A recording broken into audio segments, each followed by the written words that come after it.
Hello to everyone. As you file in, just want to let you know you are in the right place. This is today's webinar sponsored by JJ Keller. Going to allow some more people to get in and get settled, and we'll get things going in about a minute from now.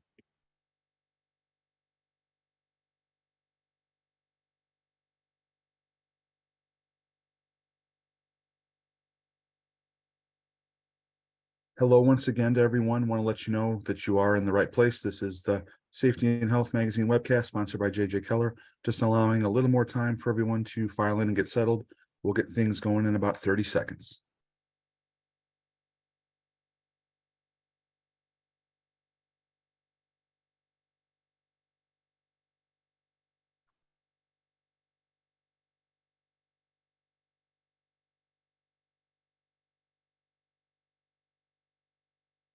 Well, hello, everyone, and welcome to today's Safety and Health Magazine webcast. Got Chemicals? How to Comply with OSHA Standard on PSM, sponsored by JJ Keller. My name is Kevin Drewley. I'm an associate editor with Safety and Health Magazine, and I'll be moderating today's session. Thanks for joining us. In a few minutes, we'll start our presentation, but first, let's review some preliminary items. The views of today's speakers and organizations are their own and may not necessarily reflect those of the National Safety Council or Safety and Health Magazine. Any mention of a commercial enterprise, product, or publication does not necessarily mean the council or magazine endorses those items. At the end of today's webcast, we will conduct a question and answer session. To ask a question, simply click the Q&A button at the bottom of your screen, type your question, and click the send button. Feel free to ask your question at any time during the presentation. You don't have to wait for the question and answer session to begin. We'll try to answer as many questions as possible, but because of the large number of participants today, we might not get to every question. Any unanswered questions will be forwarded along to today's speakers. At the end of the webcast, you'll be asked to complete a brief evaluation survey. We'll let you know more about that after the presentation. This webcast will be archived, so you can access it after today's live event. To view this webcast and all of our past webcasts, please visit safetyandhealthmagazine.com/events.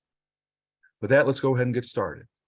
Our speakers today are Ray Shishti and Cindy Pauly. Ray serves as editor EHS at JJ Keller and joined the organization in 2017.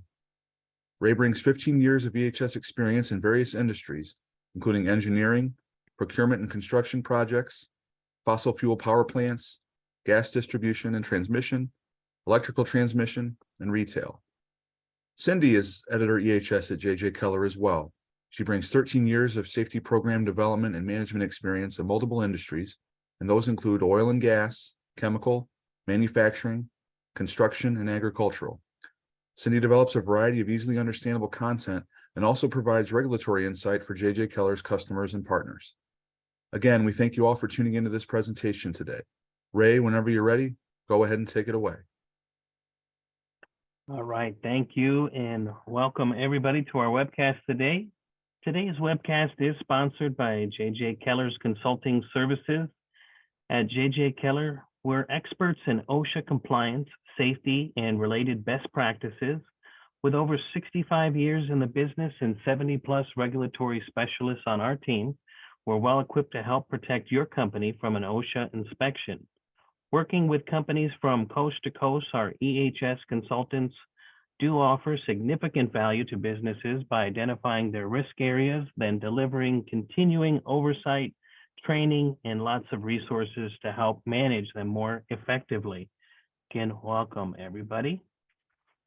Let's get a little bit into the agenda. So today we're going to be taking a fairly detailed look at OSHA's Process Safety Management or PSM standard. And there's a lot of misconceptions about this. Many companies think that they're covered when they aren't. And a lot of companies are covered, but don't know that they are. So we're going to try to clear up as much confusion around that as we can, and really try to help you decide whether or not you're covered, or more specifically, whether you have a covered process. Remember that, OSHA published the PSM standard, and that's 1910.119 way back in 1992. And that was in response to several catastrophic chemical release incidents, and we'll go over those that occurred worldwide. The PSM standard requires employers to implement safety programs and they need to be able to identify, evaluate, and control highly hazardous chemicals. And Cindy and I will go through what those are. Unlike some of OSHA's standards, which prescribe precisely what employers need to do, remember that the PSM standard is performance-based and outlines 14 management system elements for controlling those highly hazardous chemicals. And again, Cindy and I will be navigating you through those. Under this standard, employers have the flexibility to tailor their programs to the unique conditions of their facility. And so that's good news. So if you're new to PSM, you have that ability to be able to tailor your program to your specifics. Again, we'll walk through those key definitions, what those highly hazardous chemicals are. We'll talk about covered processes, so that way you're able to better understand if your processes apply under the PSM standard. But before we dive in, it's important that you know that today's webcast will provide a foundation to really begin addressing your workplace PSM issues. And you'll want to take the information that Cindy and I talk about today, and again, apply it to your unique situations to see if it is applicable and how it's applicable. All right, I like this slide. This kind of gives you a flavor of kind of what's new on the horizon. Just a little bit of history, and then we'll progress into kind of where this new rulemaking activity is. But as I mentioned, the first publication of the PSM standard was way back in 1992. And, there was an executive order that was signed by then President Obama in 2013, directing agencies to make improvements. And this specific order was improving chemical facility safety and security. And this executive order had directed agencies and OSHA to go ahead and modernize their policies, their regulations, and the standards to enhance safety and security in chemical facilities. So that's what really started this whole rulemaking activity. There was a particular incident way back in 2013. It was a nitrate explosion at a fertilizer storage facility in West Texas. That incident and the lessons learned really promulgated the executive order to come out. And so what we've seen since 2013 was really several different rulemaking activities. We saw requests for information come out from OSHA, so really just data mining and trying to figure out, what needs to be changed, what's going on in the industry. There were several comment periods, really between public stakeholders and small businesses to see how change might affect their operations. Really, the last bits of activity have been centered around late last year, October timeframe. There was a stakeholder meeting, and the stakeholder meeting was originally supposed to occur in July, got pushed back to the fall. So in October, the stakeholders meeting generated a lot of comments. What was discussed at the stakeholder meetings was 14 proposed changes that OSHA wants to make to the PSM standard. The top 6 issues discuss things like there was an exemption for the atmospheric storage tanks, which we'll talk about here today. Expanding the scope really to now include oil and gas well drilling and servicing. You'll see that the current standard excludes that, and so OSHA wants to bring that industry back in, as well as resume enforcement of oil and gas production facilities. They're looking to expand PSM coverage and requirements for reactive chemical hazards. They want to certainly expand the highly hazardous chemical list. So we'll be talking about a list in Appendix A that really lists all these threshold quantities. So OSHA's wanting to get that updated and expanded. And then also inclusion of things like dismantling and disposal of explosives. So those were the top 6 items that, OSHA discussed in the stakeholder meeting of 14. And they kind of left it there.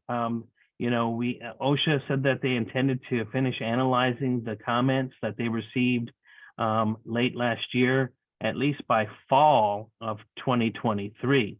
And so we would anticipate that, after the fall, to see some sort of a proposed rule, and then more furthered rulemaking activity into 2024. So that brings us up to speed on kind of what's happening with OSHA's rulemaking activities in the PSM standard. So let's talk a little bit more about the problem. So really, to understand the PSM standard, we actually have to go back a few decades, right? The problem with chemical hazards became a high profile in about the 1980s and 1990s as industries were utilizing large chemical processes. But the problem was that they didn't always have proper information about things like the reactive nature of the chemicals and information about process equipment, alarms, controls to detect releases, and more importantly, mitigation measures if there was a release. So, if something was detected and there was a chemical release, what needs to be done? So as a result, there were some terrible events that happened before that PSM standard was created by OSHA. And probably the most notable one was Bhopal, India, the pesticide plant disaster that occurred in 1984. In that event, water inadvertently entered a storage tank containing more than 80,000 pounds of methyl isocyanate, or MIC, and that reacts violently with water, right? So a subsequent runaway reaction overheated the tank, and that resulted in a massive toxic gas release. There was a dense, lethal cloud that had drifted over the city of Bhopal, essentially exposing hundreds of thousands of people to this deadly MIC and other chemicals. And there was an estimated 3,800 people who died immediately, and there was tens of thousands of community people who were injured, and eventually thousands more died from toxic gas-related illnesses. The release eventually killed tens of thousands of people. Other notable disasters around the world at the time occurred in places like Texas, Ohio, Louisiana. There were some very serious ones that didn't make national headlines, but still had releases or milder explosions. So in 1991, OSHA issued the PSM standard. All right, so let's talk a bit about the solutions. So as I mentioned, in the wake of Bhopal, Congress enacted new laws to increase chemical emergency preparedness and to require companies to develop process safety, risk management programs, as well as report their worst case release scenarios. So Congress also established what we call the Chemical Safety Board to independently investigate chemical accidents and make recommendations to prevent those types of catastrophic events I just mentioned. So from an OSHA lens, this is really carried out through the process safety management standard that we're talking about here today of those highly hazardous chemicals, or HHCs, which you'll hear us talk about. And again, that standard is pegged at 1910-119. So it's a standard designed to prevent catastrophic chemical releases and explosions, bottom line. It's the outcome, along with EPA counterpart, which is basically the Risk Management Program, or RMP, of the high-profile disasters. So the standard has a lot of elements, and it must be put in place if you have a covered process. Just a few are listed here, which we'll go into greater detail about later. But with that, Cindy, how about we share with the group what it is the PSM is trying to prevent? Yeah, absolutely. Thank you, Ray. Thanks for that great introduction too, and the history behind it, because that's very important as we progress in understanding why we're headed where we're going with these 14 elements. But with process safety management, what we're trying to, for lack of a better phrase, is keep the chemicals in the pipe. So everybody's kind of heard that saying about once it's out of the toothpaste tube, you can't stick it back in. Well, these chemicals are no different. So What that means is preventing releases of highly hazardous substances that we don't want to get into our communities or in our workplaces. So in other words, focusing on preventing mechanical failures, things that might upset the process, such as heat, pressure, adding water, like we just talked about, Bhopal, things like that, and ensuring that there are proper operating procedures to reduce the risk of human error, as well as many other controls. Now, the OSHA PSM we just talked about centers around 14 steps that Ray mentioned, and we're going to go through each of these individually today.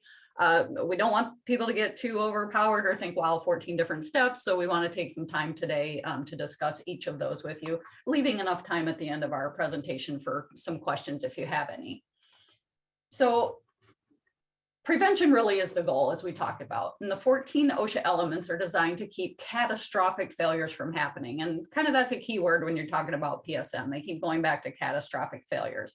To that end, it requires companies to know detailed information about their processes and their chemicals. It requires people that are knowledgeable about processes and subsequent hazards to be involved in operational safety with that ultimate goal of preventing catastrophic explosions, releases, or other events. Now, this ultimately requires companies to have several layers of control. So identifying the worst case scenarios and failures, then implementing controls to head them off. So, but then also implement safeguards to catch things you missed or things that may have changed along the way. For example, when replacing a part, if you put a new part on a change or a process, you want to make sure that you account for that in other similar processes and facilities, otherwise known as management of change, or MOC. And we'll hit a bit on that later as well. So let's shift gears into how PSM applies. There are essentially two ways a company can have a, quote, covered process under PSM. First, note the definition of process on the right of your screen. It's very broad. Mostly if you have chemicals on site in the quantities that are listed, you're covered. But what are those quantities and chemicals? A lot of people have that great question. PSM applies to companies that deal with any of more than 130 specific toxic and reactive chemicals in listed quantities. And this is in 1910-119 Appendix A. So it's the standard in Appendix A, and that contains a list. Hard for us, like Ray mentioned, to go through everybody's chemicals and everybody's processes. But again, if you have a question, just pop that in the Q&A and we'll hopefully help address those. Second, it also includes any Category 1 flammable gas as defined in the HAZCOM standard 1910-1200 paragraph C, or a flammable liquid with a flash point below 100 degrees Fahrenheit. Now that means on site in one location and in a quantity of 10,000 pounds or more. There are a few exceptions to those things as well. We'll hit on a few of those, but again, if you have questions, just reach out. Now, in the Appendix A listed criteria, the threshold quantities, which you'll often hear is called TQs for short, they range from 100 pounds for arsine as an example, all the way up to 15,000 pounds for things like ammonia solutions that are greater than 44%, as you'll see on the next slide.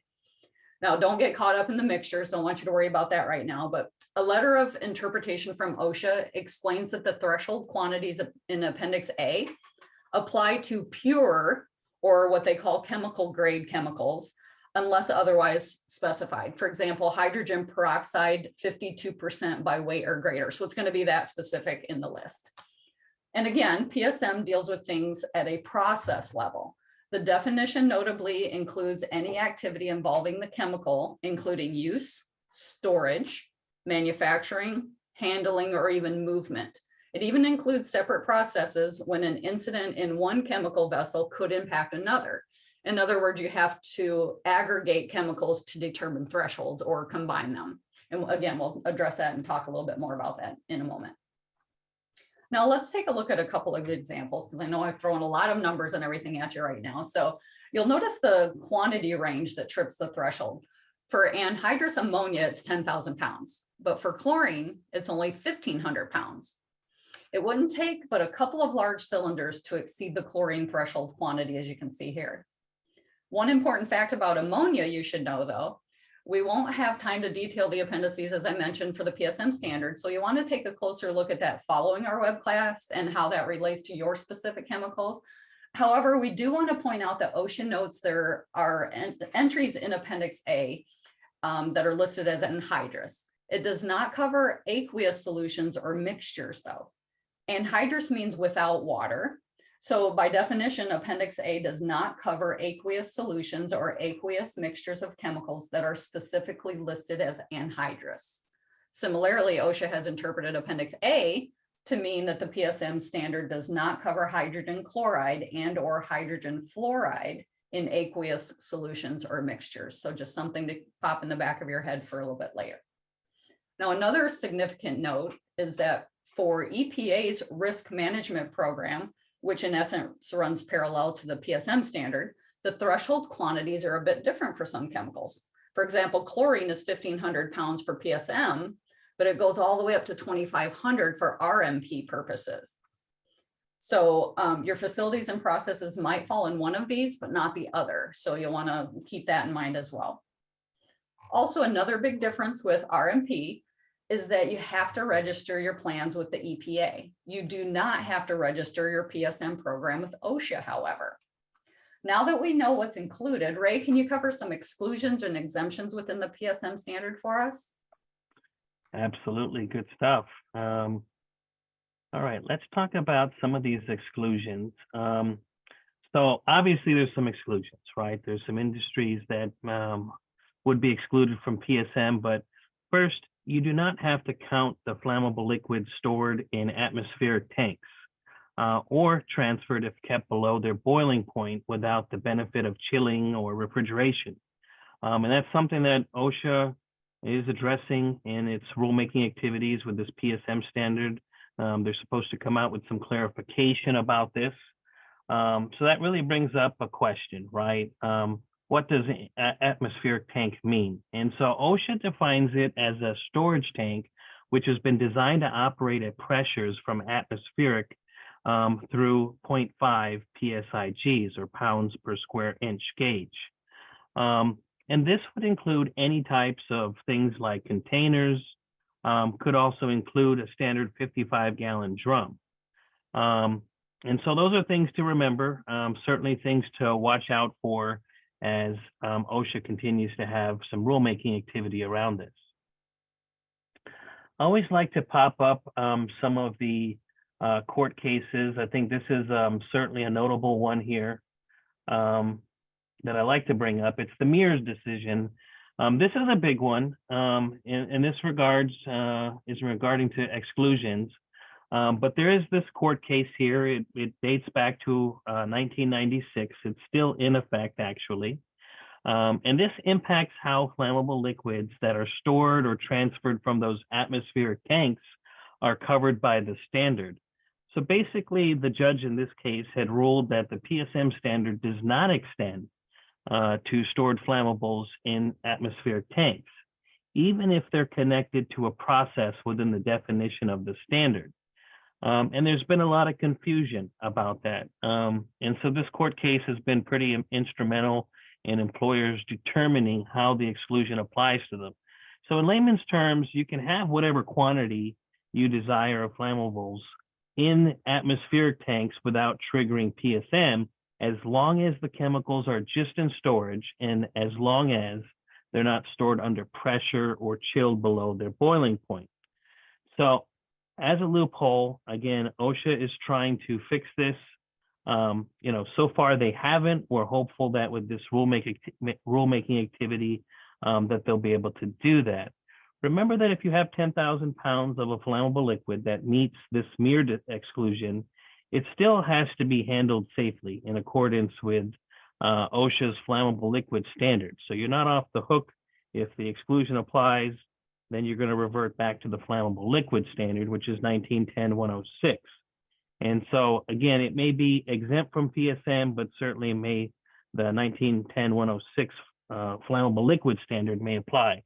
Also remember that the Mears decision applies only to flammable liquids. It does not apply to any of the Appendix A listed chemicals that Cindy just reviewed with us. There's about 130 of them. There's lots of stuff that's been happening since 1992, a lot of blended chemicals, a lot of new chemicals out there. So we anticipate that this list will be certainly expanded. A little bit more about exemptions. So a few types of the facilities that are exempt would be places like retail facilities, for example. So OSHA will typically not issue PSM citation to retail facilities since they don't generally present the same degree of hazards as other PSM workplaces. Take in comparison, you go down to a commercial setting, you're in a store, you're purchasing chemicals, the hazards are far different as compared to a manufacturing facility that's now manufacturing the same chemical. So retail facilities are excluded.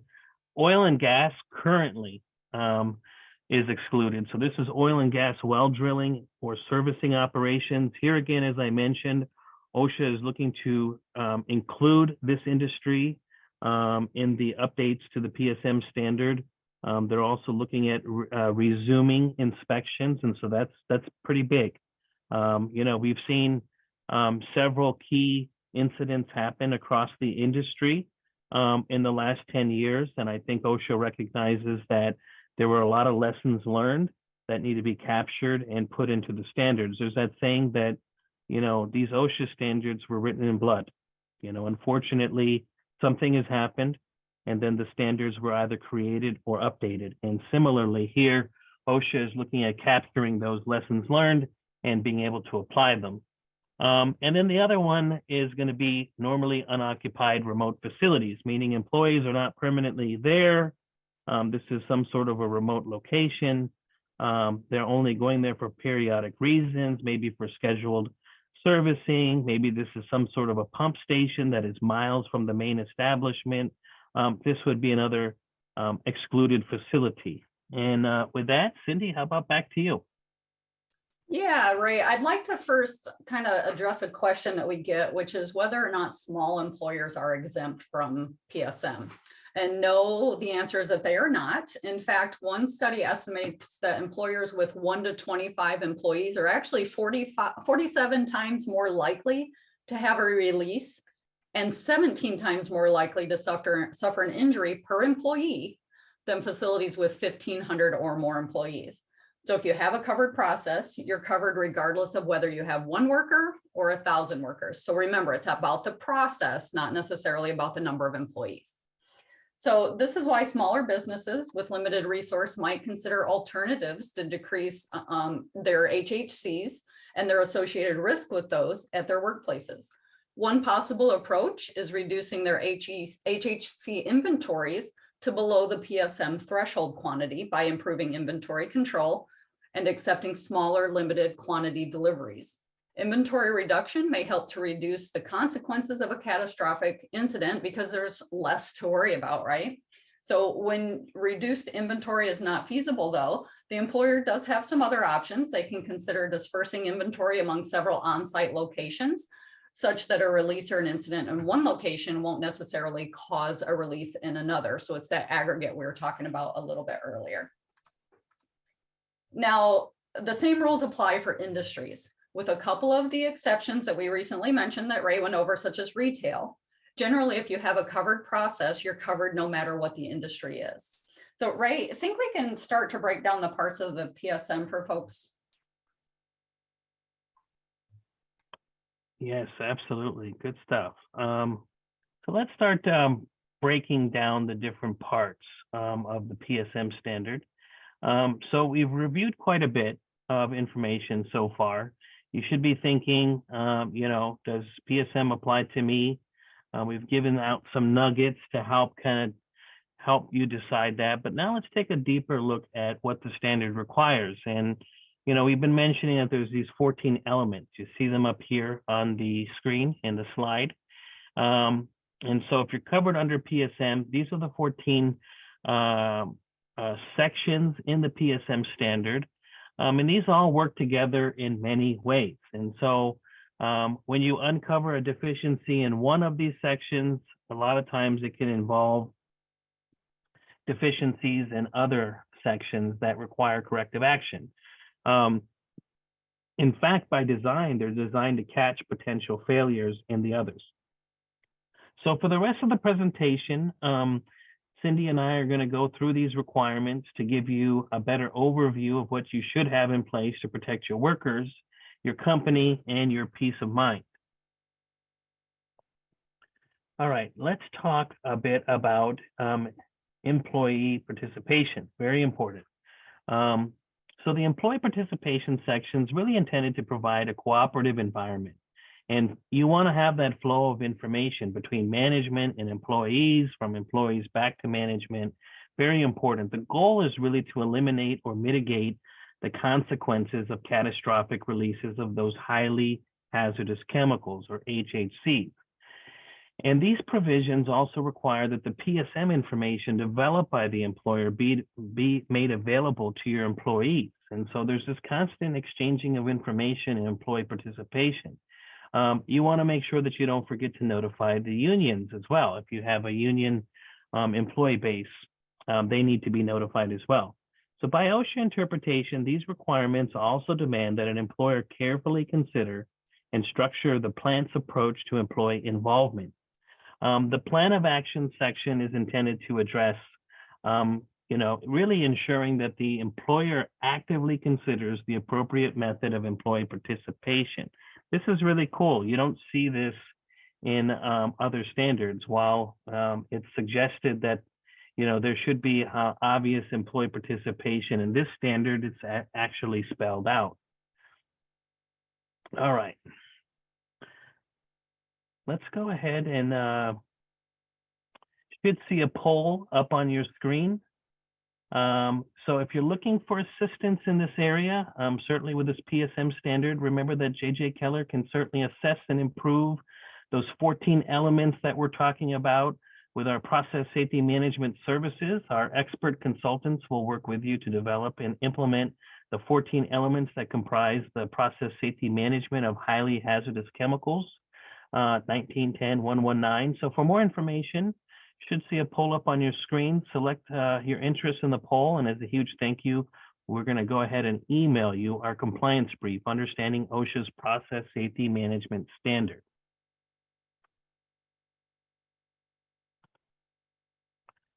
All right. Let's go ahead and jump into process safety information, another really key, important section. So employers are going to be required to compile certain information, right? And these are going to be written process safety information, or PSI, about highly hazardous chemicals and processes that are covered under the PSM standard that Cindy and I are talking about. So complete and accurate compilation of this PSI is going to be critical to effectively implement all the other aspects of the PSM standard. You got to know what chemicals you're dealing with and whether or not the threshold quantities are met, right? So PSI must include information concerning the hazards of the highly hazardous materials used. You're going to be compiling things about how are they produced, certainly how are you storing them, transporting them, any processes, technologies that you have inside of your facility. So the PSI compiled by you must include information also on toxicity, permissible exposure limits, physical criteria, reactivity data, a lot of the stuff that's going to be in the safety data sheets. So facilities are required by OSHA's hazardous communication standard to maintain those safety data sheets. Very important. Process technology information, remember, must include a block or simplified process flow diagram, which is shown in Appendix B of the PSM standard. So block flow diagrams and process flow diagrams, they're going to be used to show the major process equipment in interconnecting process flow lines. And that's going to be important to have that information. Employers, remember, must also compile information on things like process chemistry, establishing minimum intended inventory levels. So what are your min-maxes going to be? How much chemicals could you have in your facility being stored? You're going to be identifying safe upper and lower process limits beyond which could be considered upset conditions, and an evaluation of the consequences of deviation. So what could happen and those what ifs are going to be important as well. And again, this has to be done prior to the process hazard analysis. All right, let's talk about that process hazard analysis. So This is going to be an organized and very systematic effort to identify and analyze those significant potential hazards that are going to be associated with processing and handling of the HHCs that we're discussing here. So this process hazard analysis is going to be analyzing the hazards of the process, discussions about potential causes and consequences if a fire happens, what happens if there's an explosion, if there's a release of toxic or flammable chemicals. It also has to make recommendations for additional safeguards to adequately control identified hazards or to mitigate their effects, or these may be generated by post-PHA evaluations of the team's findings.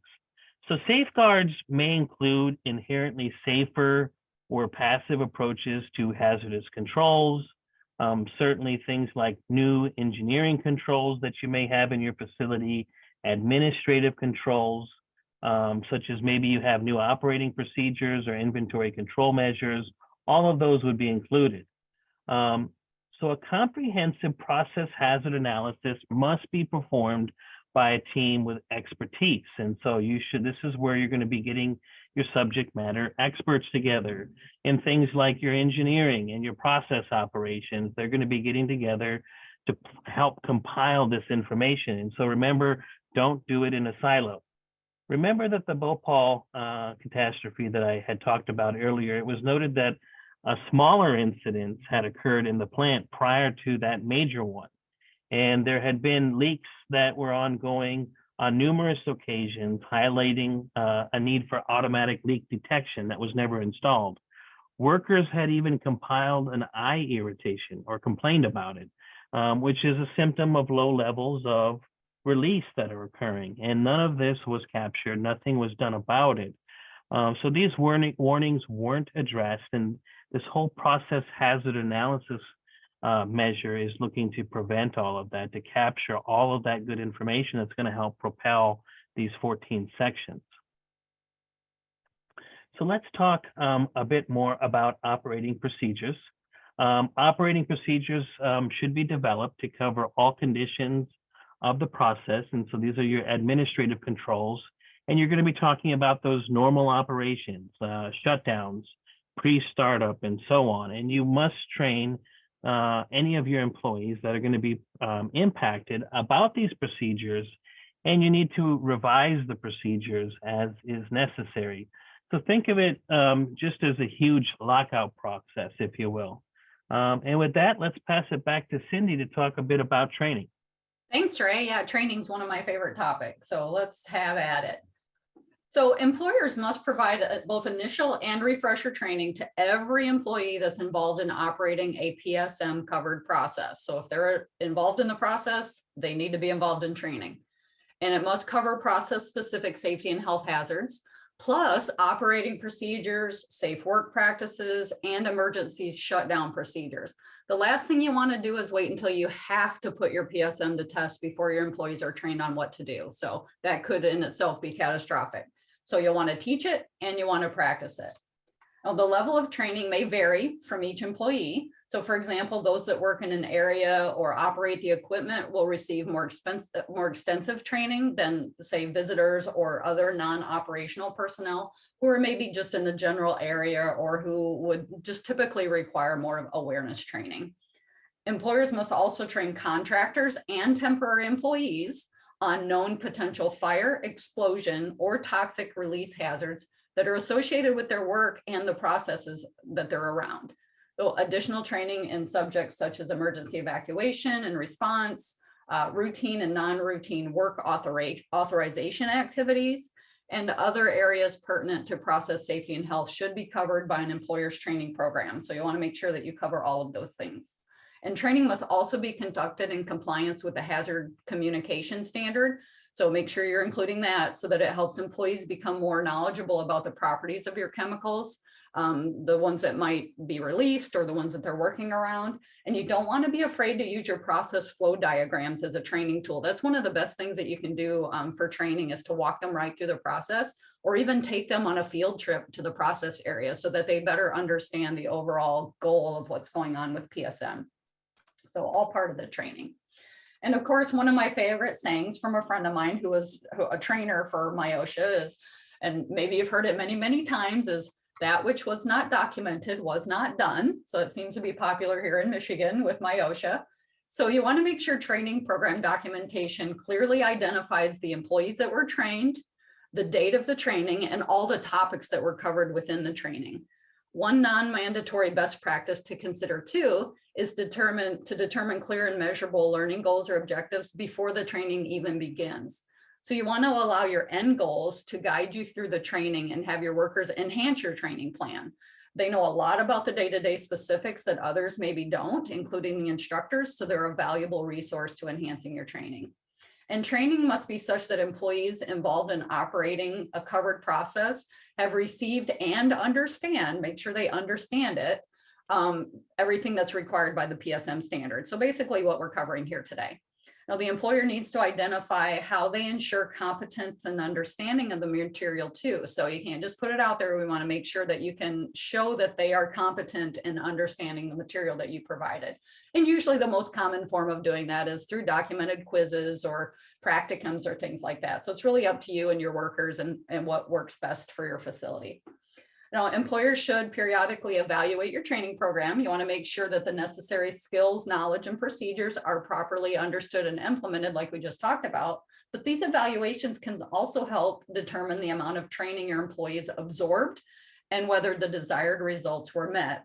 And if after the evaluation, it appears that trainees are not at the level that you expect for competency, you'll want to revisit that training using input from both the trainees and the instructors. Maybe give some retraining, or perhaps offer more frequent refresher training sessions until any deficiencies or gaps are resolved. If there's a language barrier, you want to make sure that the language known to the trainees is used. That's usually best. Again, you just want to make sure that they understand the material that's being provided. That's what's most important. Now, if you bring in a contractor to work on or near your processes, certain requirements must also be met. Primarily, this is training and an exchange of information about each other's work processes and procedures. Y'all have to be on the same page, or again, catastrophic results can happen.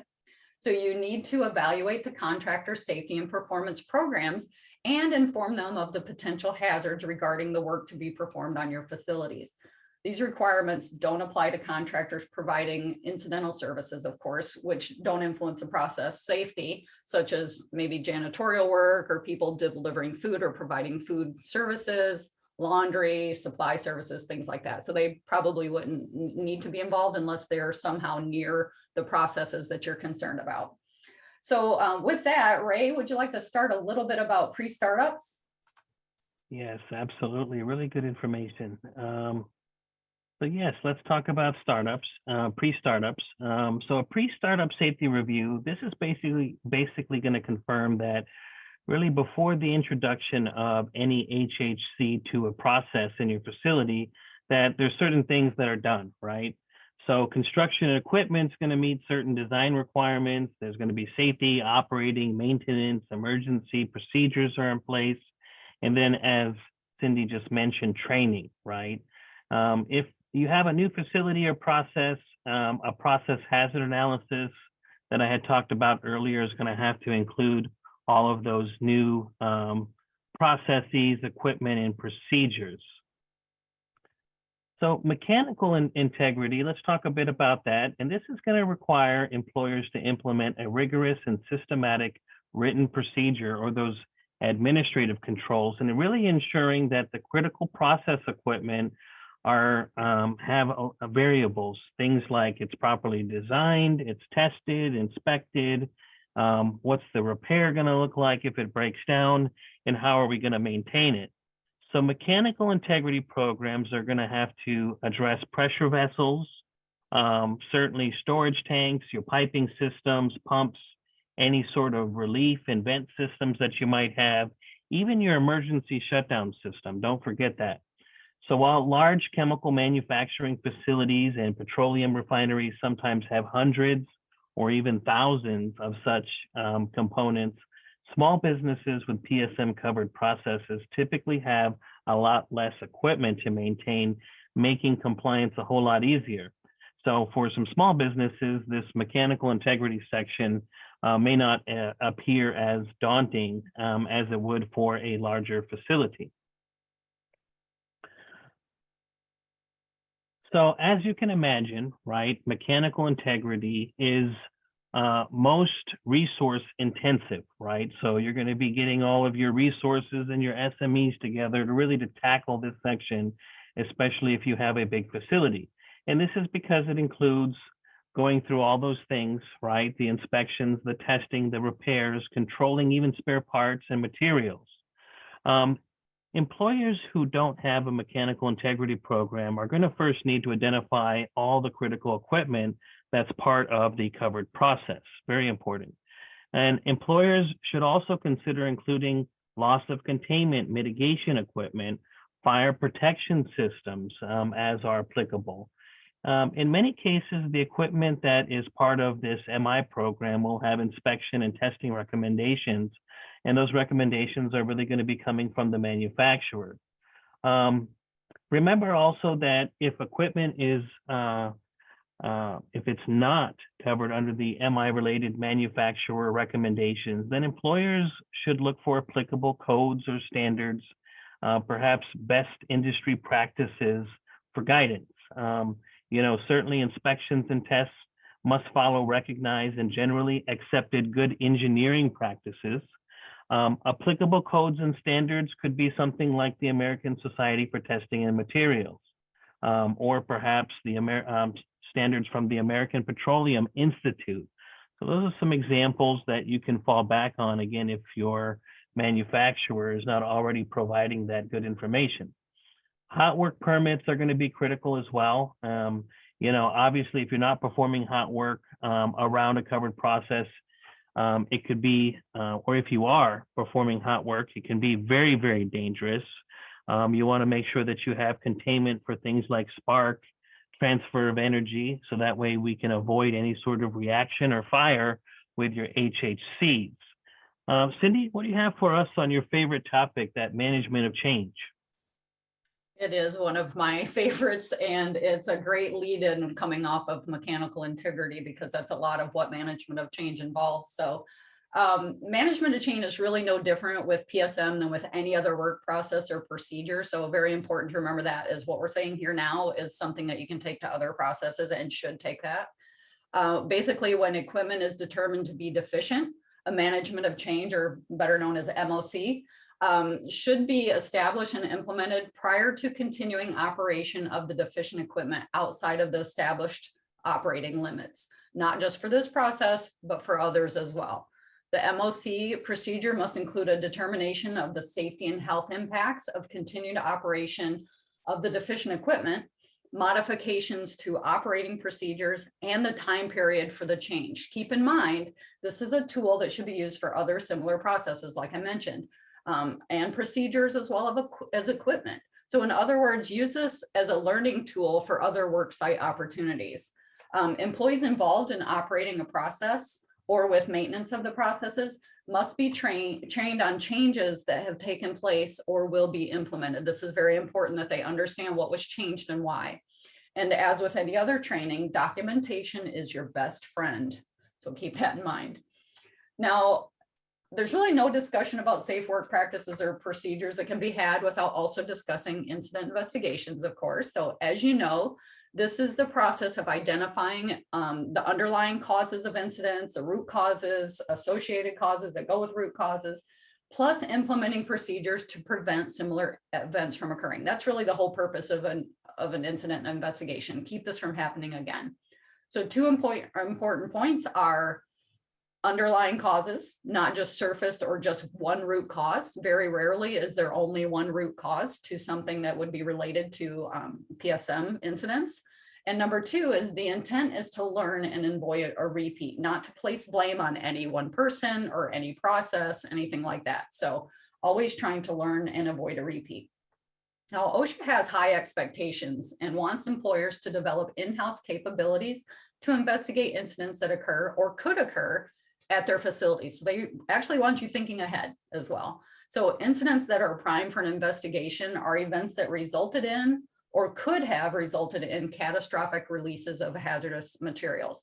Near misses, or what I prefer to call them near hits, are extremely valuable investigatory tools. So use those to your advantage. Investigations should be completed as promptly as possible and really no later than 48 hours following the incident or near hit, with a detailed report prepared at the conclusion of the investigations. And reports really should be retained for 5 years. So keep that in mind as well. You want to keep that stuff so you can look back on it. Now, often closely related to incident investigations are emergency action plans and response. Obviously, you need to plan for an emergency response to anything that slips through your preemptive PSM plan. This can be done in a variety of ways, but also includes determining what your response will be and train, and here's the kicker, and drill on the response plan. A lot of people forget to have drills. It's very important to do that. For example, if your employees are to evacuate, train on that and have procedures for notifying a third party. If your employees can clean up some spills or respond to some releases, you need to train to that level of expected response. And include your local response teams in your planning and your drills. You'll thank me later for that. And often that's a free service and they want to get involved. So as a 911 dispatcher in my past life, I know this is something that the response teams appreciated being involved in their local community. So reach out to them and use them to your advantage. Now, as far as compliance audits go, the PSM standard also requires you to conduct an audit at least once every 3 years to ensure you're complying with the standard. You can do it more often, obviously, that's preferred, but at least 3 years. This is an in-house audit, so you can certainly utilize outside sources, but it's not required. And the audit, again, surprise, surprise, must be documented. And you also want to make sure that deficiencies are corrected in a timely manner. So if you, in doing your audit, you see something wrong, make sure you get that corrected and follow your MOC process on those. And you want to ensure your audits include workers that are knowledgeable in the process, and make sure you retain your 2 most recent compliance audit reports, just in case you're asked to offer them for regulatory review or some other purpose. Now, Ray, did you want to talk a little bit about trade secrets and take us home from there? Absolutely. Yeah. Make sure that you're including your trade secrets. And, this is always a sore topic, but, you have to consider those trade secrets when you're making an evaluation of your program. Our recommendation is to get into confidentiality agreements, and you can basically forbid the disclosures of those trade secrets, but don't forget to include the hazards, the processes, the procedures that are found in those trade secrets. So we certainly covered quite a bit of information today, lots of great stuff, Cindy and I. So hopefully you've gained a better understanding of what the PSM standard is and how it applies to you. And if you aren't sure how you're covered, one place to start would be determining if you exceed those threshold quantities that Cindy was talking about earlier. All right, we're going to have another poll up here. So before we get into our Q&A session, I'd like to once again mention the sponsor of today's event, J.J. Keller, OSHA Consulting Services. Our workplace safety consulting team is committed to helping companies ensure compliance and build that competitive advantage. If you're interested in learning more about J.J. Keller's consulting services, and you'd like to receive that free process safety management compliance brief, please make that selection up on your screen. And while you're making those selections, we're going to pitch it back to Kevin for our Q&A session. Well, excellent. Great job, Ray and Cindy. Thanks so much for sharing your insights and expertise. As you indicate, you certainly covered a lot of ground. Before we do start the Q&A, just want to let everyone know about the evaluation survey we're asking you to complete. The survey will open in a different screen after the webinar, and we appreciate your input. It's very important as we improve our future webcasts. Once more, if you'd like to ask a question, click the Q&A button at the bottom of your screen, type your question, and click the send button to submit. If we don't get to the question this afternoon, again, I'll answer questions. We'll be forwarded along to our speakers. With that, we will get to those questions. To start, do covered establishments under PSM have to register with OSHA? So you do not have to register. There are some other agencies that do require registration. OSHA does not, but remember that OSHA does require you to certify. So you do need to make some certifications about your PSM program. Cindy had talked about every 3 years, those certifications need to happen. So if you are under inspection or there's any sort of enforcement activity, you'll want to be able to produce those certifications. OSHA will ask for your reports and things like that if there's any sort of inquiry. Next one, is there a minimum distance to be considered as remote? Yeah, I'll go ahead and take that one. So actually there's an OSHA letter of interpretation about this, which means that many people have asked that same question. So great question there.